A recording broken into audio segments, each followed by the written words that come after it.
Hi అండి, బాగున్నారా? మేమైతే బాగుంటాం, మీరు బాగుండాలని కోరుకుంటూ ఈరోజు మీ సీకే ఫుడ్ మీ అమ్మని మీ ముందుకు వచ్చానో తెలుసా? ఎంతో ఈజీగా చేసుకునే చికెన్ కూర ఎలా చేయాలో చూపించడానికే వచ్చాను. అంతకుముందే తిని చూద్దాము, తిని ఎలా ఉందో చూసి మీకు చెప్తాను. చాలా కలర్ఫుల్గా ఉంది కదా కూర, తిని చూస్తాము. బాగుందండి, చాలా చాలా బాగుంది, టేస్టీగా ఉంది. ఈ కూర మీరు టిఫిన్కి కూడా వాడుకోవచ్చు. ఇడ్లీ దోశలే కానివ్వండి, చపాతీ పూరి కూడా చాలా బాగుంటుంది. నేనైతే సంగటికి చేసుకున్నాను. అలాగే నా ఛానల్ చూసే వాళ్ళు తప్పకుండా నా ఛానల్ సబ్స్క్రైబ్ చేసుకోండి. ముందుగా నేను చికెన్ అయితే కడిగి పెట్టుకున్నాను. కొద్దిగా పసుపు పొడి, మిరప్పొడి వేసుకున్నాను, సాల్ట్ బాగా కలిపి కాసేపు పక్కన పెడదాము. ఇప్పుడు సరిపడా నూనె,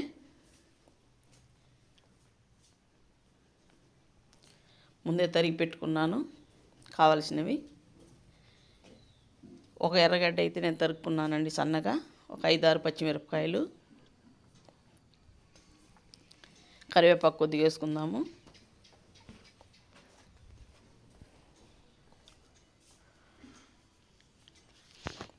మూడు టమాటాలు అయితే తరిగి పెట్టుకున్నాను.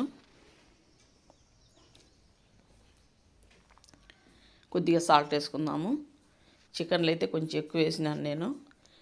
టమాటాకి వేసుకోవాలి, ఎందుకంటే కొంచెం మెత్తబడాలంటే సాల్ట్ వేయాలి. కొంచెం నీళ్లు పోసాక కరెక్ట్గా ఉంటుంది. కొంచెం గ్రేవీ కావాలి కదా, చికెన్ గ్రేవీ. అప్పుడు సాల్ట్ అయితే ఎక్కువ అవదు, అలా తక్కువ అవదు, కరెక్ట్గానే ఉంటుందండి.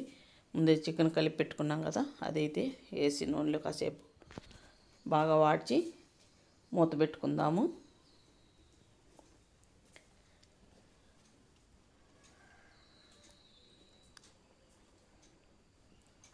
చూసారా, చికెన్లో నీళ్ళంతా బాగా ఇంకిపోయి నూనె అయితే తేలింది కదా.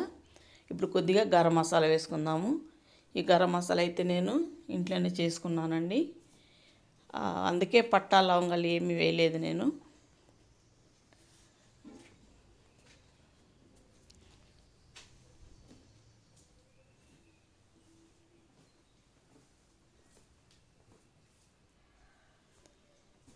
ఇంకా అలాగే కాసేపు మూత పెట్టినామంటే ఇంకా అన్ని సువాసన, ఆ నీళ్ళంతా బాగా ఇంకిపోతుంది. ఇప్పుడు మనము కూరకు కావాల్సిన నీళ్ళు అయితే మనం పోసుకుందాము.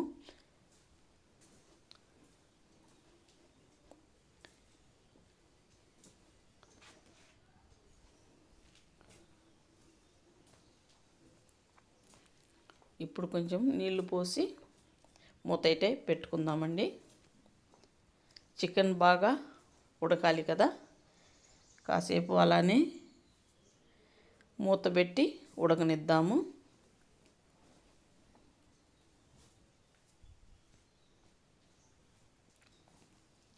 బాగా ఉడికింది, నూనె అయితే తేలింది కదా.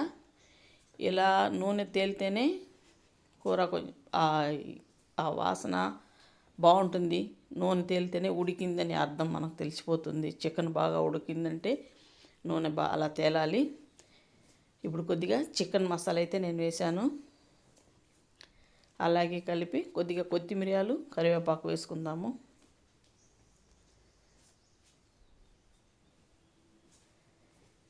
ఇప్పుడు ఒక 2 నిమిషాలు అలా మూత పెడతాము కలిపేసి.